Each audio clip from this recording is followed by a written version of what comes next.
We often say that bigger is better, but one tiny house in Fairfield is proving that it's not necessarily true. This house is 12 feet by 20 feet, around the size of a typical college dorm room.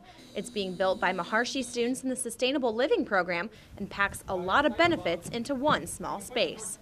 A lot of people believe that in the tiny house movement that we just consume too much. We're living in spaces that are way too big. We don't need that much space. And so these people are building tiny houses to live in them. The thing that I'm interested in once I graduate is not only building tiny houses, but building community, tiny house communities.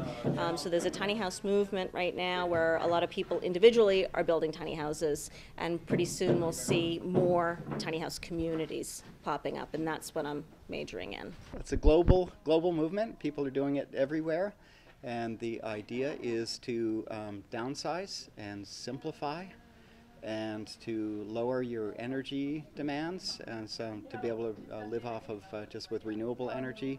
And one of the greatest things is, well, two things. To become self-reliant. It used to be in the old days in this country, everybody knew how to build their own house, and but since then we've gotten kind of specialized at all that. And so this is sort of going back to that era of self-reliance.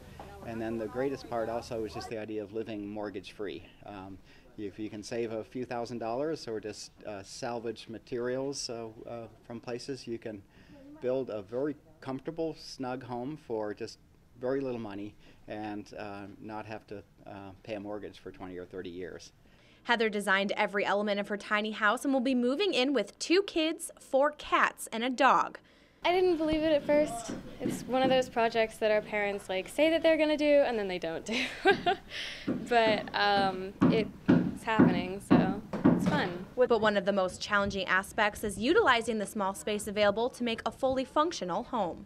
One of the big keys to tiny houses is finding multiple uses for the same spot.